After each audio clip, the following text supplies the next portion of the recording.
Bonjour tout le monde, bienvenue dans ce nouvel épisode du Récap Crypto. Comme tous les lundis, on se retrouve ensemble sur la chaîne YouTube de Cryptost pour débriefer des principales actualités qui ont marqué la semaine passée dans le monde des crypto-monnaies. Et au programme cette semaine, on va notamment parler de The Merge, le merge d'Ethereum, cet événement tant attendu. On va revenir sur des informations qui devraient vous intéresser si vous voulez tout savoir sur les dernières étapes avant The Merge d'Ethereum. Et puis on reviendra aussi sur le fameux problème d'illiquidité du marché des tokens non fongibles, du marché des NFT et comment est-ce que ça a mis en péril près de 55 millions de dollars de NFT ainsi que le protocole BenDAO. Et puis on reviendra aussi sur Mastercard qui s'associe avec Binance pour proposer les crypto-monnaies auprès de 90 millions de commerces. Bref, je vous explique tout ça dans cet épisode. Je vous propose d'ailleurs qu'on rentre sans plus tarder dans le vif du sujet. C'est parti. Alors avant qu'on rentre un petit peu plus dans le détail de cet épisode du Récap Crypto et qu'on fasse le tour des actualités, je vous propose d'abord qu'on fasse un petit stop pour parler de notre partenaire du jour parce que oui, une fois n'est pas coutume, mais cet épisode du Récap Crypto est réalisé en partenariat avec Alira. Alira qui est la première et seule d'ailleurs école en France à dispenser une formation certifiante dans le domaine de la blockchain et des crypto-monnaies. Alors concrètement, ce qu'il faut retenir avec Alira, c'est que l'école propose une formation à distance accélérée en 12 semaines seulement, proposée et dispensée par des experts de leur domaine.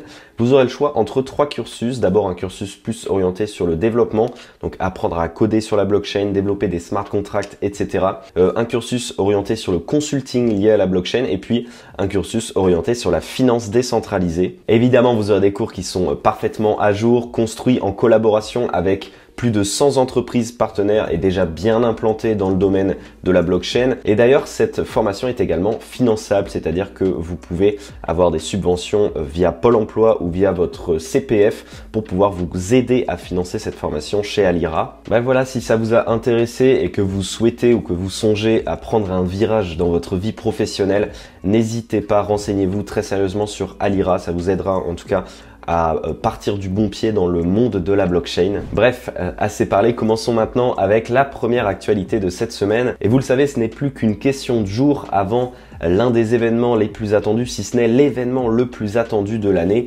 The Merge d'Ethereum.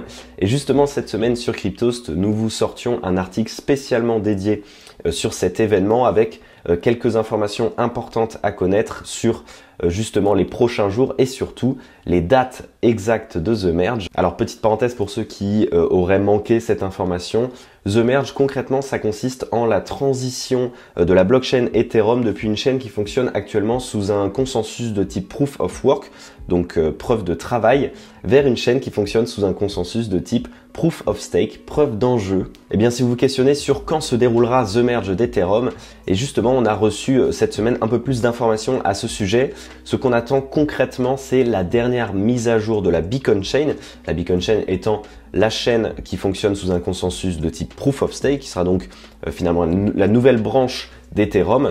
Eh bien cette chaîne doit réaliser sa toute dernière mise à jour qui s'appelle Bellatrix et qui est attendue pour le 6 septembre prochain à 13 h précisément. Et puis dans la foulée, on attendra la mise à jour finale entre guillemets de l'autre chaîne, la chaîne principale, celle qu'on connaît actuellement qui fonctionne sur le consensus de Proof of Work. Cette mise à jour s'appellera Paris et elle devrait arriver entre le 10 et le 20 septembre. Alors c'est vrai que la fourchette pour le moment est encore assez large, on n'a pas d'informations précises sur le jour exact, la minute exacte comme on peut l'avoir pour la mise à jour Bellatrix.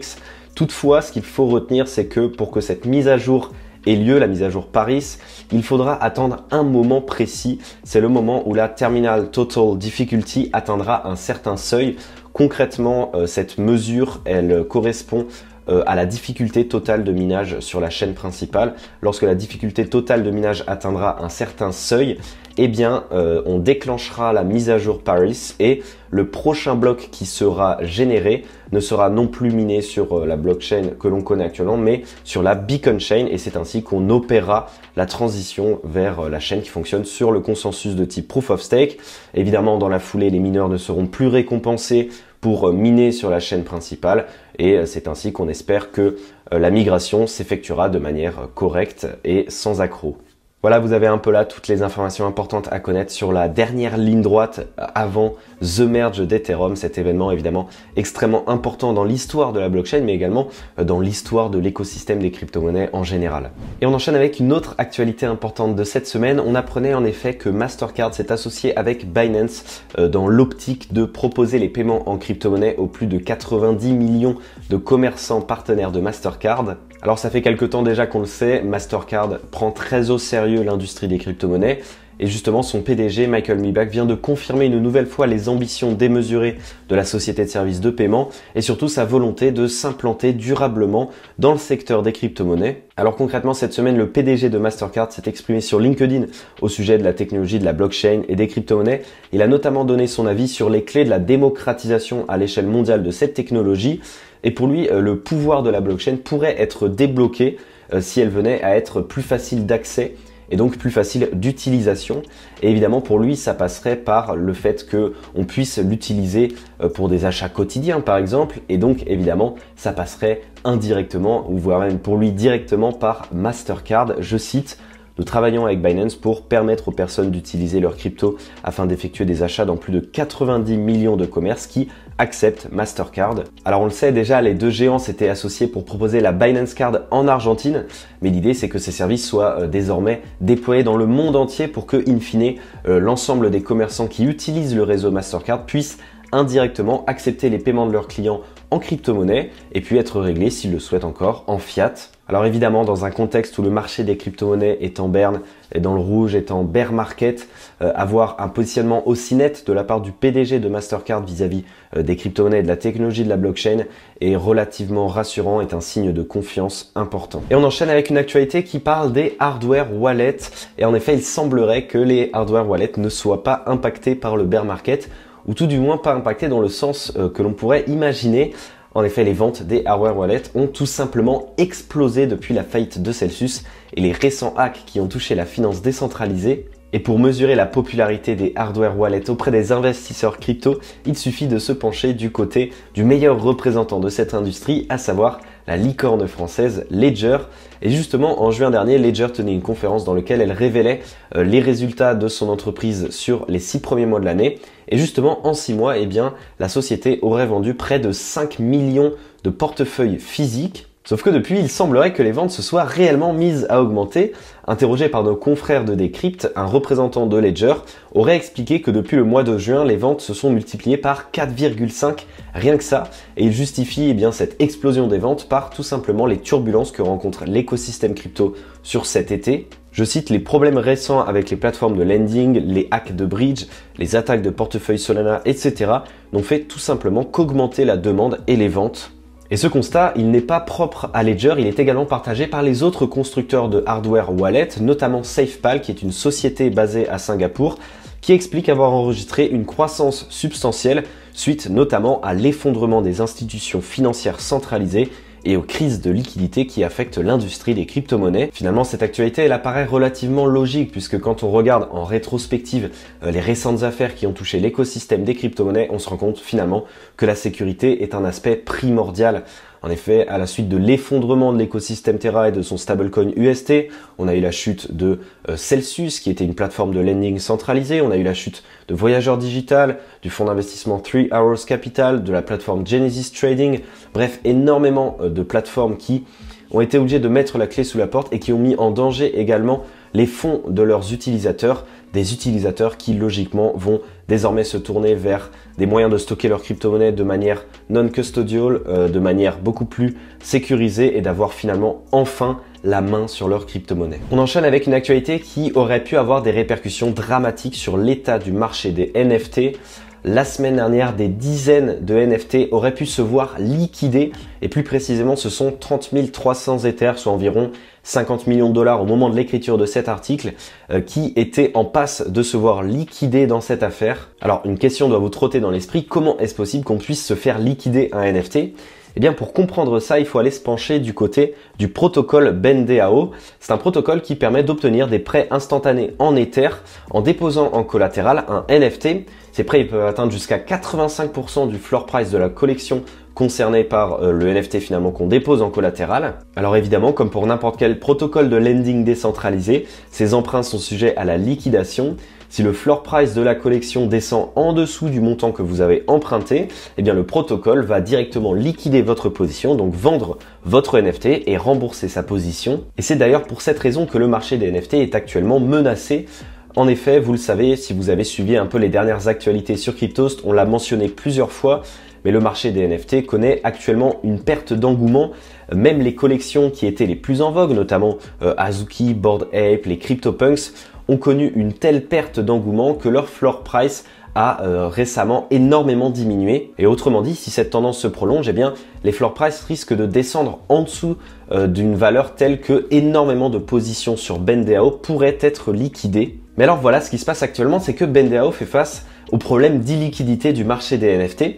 Très concrètement, sur le millier de NFT qui ont été déposés sur le protocole, environ 10% se trouvent aujourd'hui dans une zone de liquidation, c'est-à-dire qu'ils pourraient être liquidés à tout moment, sauf que même si BenDAO les a mis en vente, eh bien, ils ne trouvent pas d'acheteurs, c'est-à-dire que personne ne se positionne pour racheter ces NFT, et donc BenDAO peine à récupérer ses liquidités. Et oui, parce que pour comprendre un petit peu ce qui se passe concrètement, lorsque le floor price de la collection descend en dessous du montant emprunté par l'utilisateur, eh bien son NFT est automatiquement mis aux enchères pendant 48 heures, à un prix évidemment relativement plus faible que le prix moyen du marché. Sauf que ce qui se passe actuellement, c'est que comme le marché des NFT n'attire plus grand monde, eh bien il n'y a personne tout simplement pour racheter ces NFT, même à un prix bradé. Et finalement, ce qui se passe actuellement, c'est que tous les utilisateurs qui avaient prêté leur Ether au protocole afin de générer des rendements qui étaient d'ailleurs des rendements relativement intéressants, sont dans l'incapacité de retirer leur Ether pour la simple et bonne raison qu'il ne reste plus que 12,5 Ethers dans les caisses de BenDAO, alors qu'il y a à peu près 15 000 Ethers qui ont été prêtés par les utilisateurs. Tout simplement parce que le protocole ne peut plus récupérer ses liquidités. Finalement, en conclusion, pour votre information, BenDAO a proposé une solution d'urgence à sa communauté qui a été votée quasiment à l'unanimité et qui proposait plusieurs éléments, et notamment un élément important qui était que lorsqu'un NFT est mis aux enchères dans sa phase de liquidation, au lieu d'être fixé à un montant minimum de 95% du floor price, eh bien, il pourra aller beaucoup plus bas. Autrement dit, le protocole est prêt à brader ces NFT dans l'unique but de récupérer des liquidités et d'essayer de se sauver et surtout de rembourser ses prêteurs. Et on termine ce tour des actualités de la semaine avec une actualité qui n'est pas vraiment réjouissante. Elle concerne Bitcoin et plus précisément les distributeurs automatiques de Bitcoin.